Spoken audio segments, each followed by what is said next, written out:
Donc pour ce passage sur le grill, Rémi, ici présent, va analyser Turquoise Academy, un site de formation, si je ne dis pas de bêtises, dans le marketing. Grosse, tu peux en dire un peu plus sur la thématique du site? A priori, site B2B, de vente de formation B2B, c'est ça, ouais, qui m'a l'air plutôt en phase de construction, j'ai l'impression. Très clair. Eh ben écoutez, c'est le moment de passer sur le grill. Ils ont de la chance, Turquoise Academy. Ils ont J'aimerais bien être à leur place. J'aurais adoré. Allez, vas-y Rémi. C'est à toi. Allez, c'est bon, là, ça partage l'écran, je pense. Écoutez, du coup, on arrive directement sur ce site qui m'a l'air d'être plutôt un petit site en termes de structure. Je sais pas d'ailleurs, est-ce que c'est un WordPress ou pas? J'imagine que oui.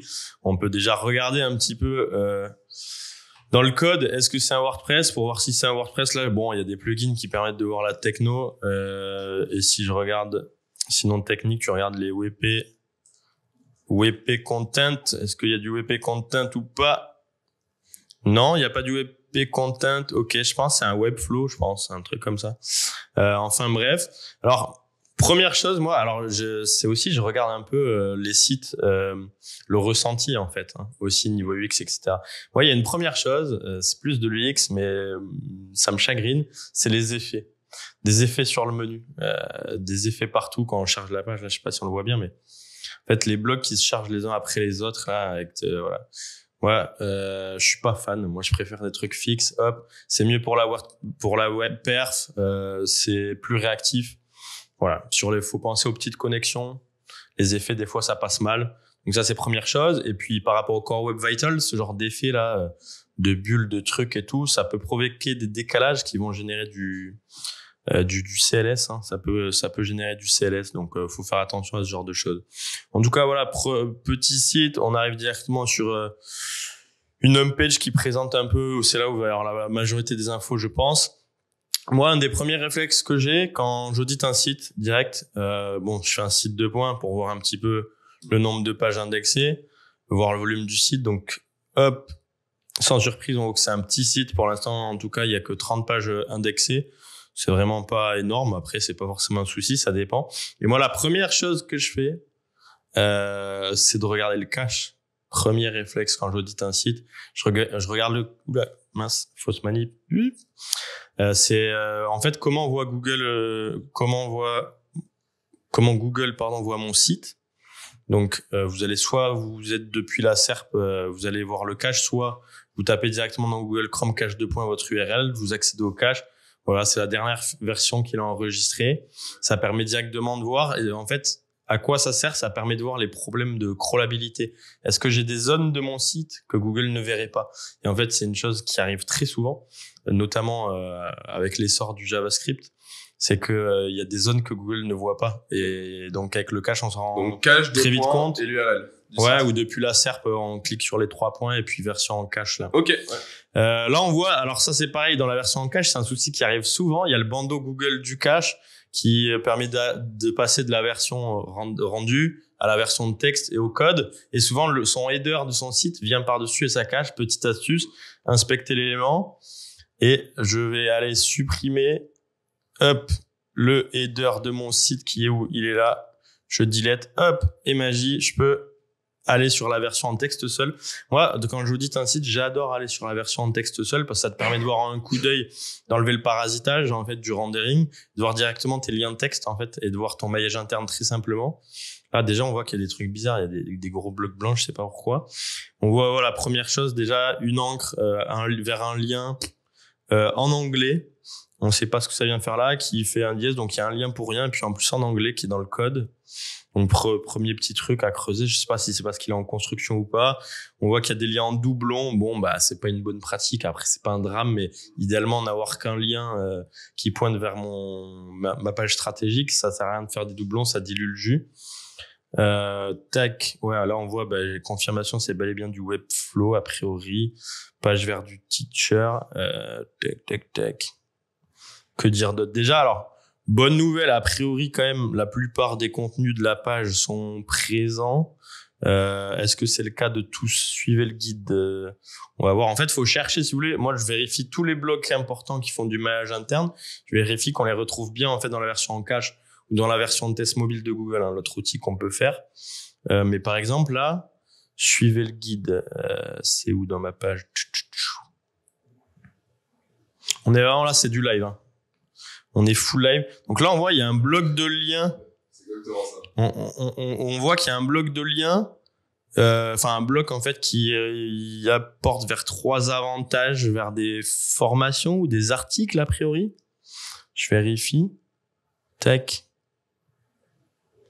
Ça ramène vers des articles, en fait, de l'auteur du site. Et a priori, de ce que je vois, ce bloc-là, sur un CTRL F, suivez.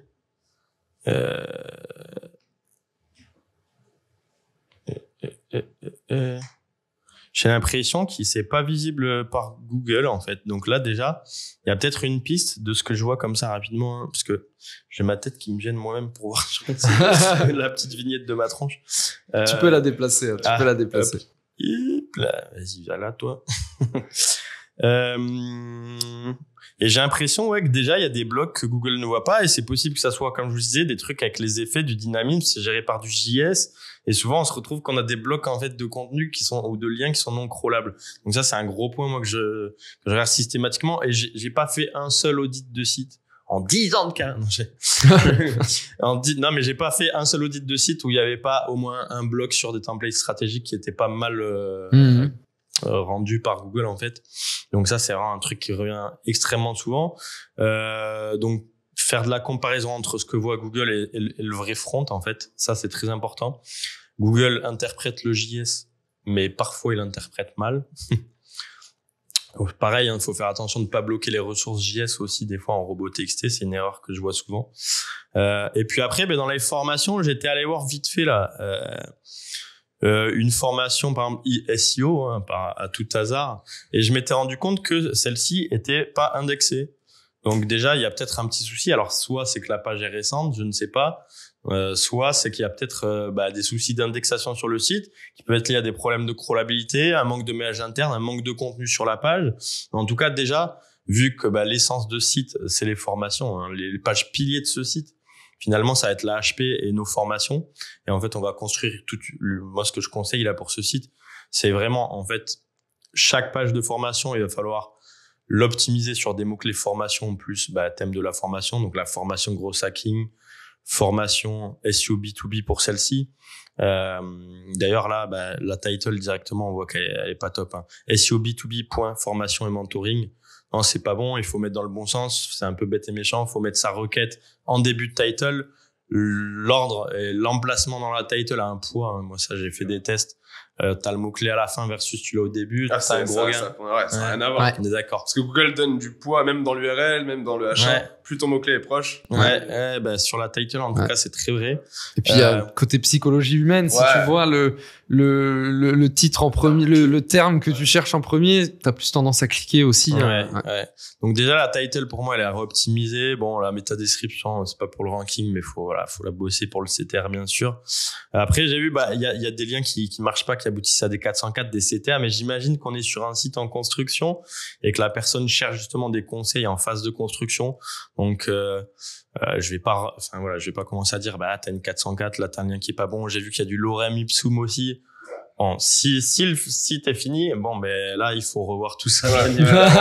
On laisse pas du lorem ipsum, on évite, et des liens, des CTA qui mènent à de la 404. J'ai vu aussi qu'il y avait des liens vers des brochures. Là par exemple, télécharger la fiche formation sur certaines formations, ça faisait quitter le site, ça amenait sur un Google Doc. Ça voilà, on met un target blanc, on ouvre dans un nouvel onglet. Toujours avoir des possibilités de retour aussi, même quand on met.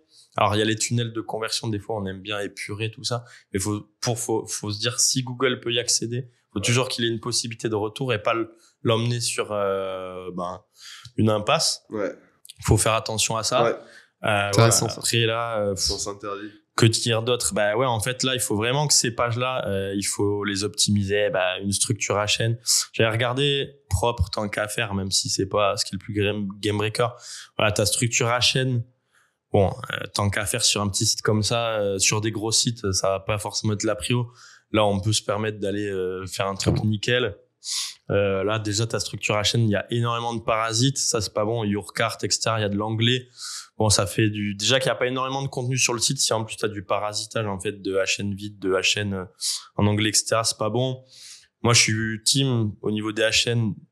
le moins c'est le mieux. Moi, je multiplie pas les HN. Là, il y en a énormément. Je sais pas combien tu as 12 H2, 26 H3 sur la page. C'est énorme. C'est énorme pour une page de contenu. Moi, je garde que les gros, moi H1 qui est percutant où j'ai mon mot-clé principal. Et puis après, derrière, un ou deux sous-titres. Je vais rarement au-dessus du H3, H4, tu vois, ça. Ouais, puis j'en mets pas beaucoup, surtout. D'ailleurs, sur les listings e-commerce, je désoptimise, je désoptimise, j'en mets pas trop. En fait, faut se concentrer sur l'essentiel. Bien sûr. Donc voilà, trop de HN, et c'est là, faut l'opti, et en fait, ça va vraiment être ta page pilier. Donc, tu fais tous les trucs on-site, faut que ta canonical elle soit prod, ta title, tes HN. Le contenu, tu le taffes, tu l'optimises sur les mots-clés avec un outil d'analyse sémantique type Your Text Guru pour bien l'optimiser sur ta requête.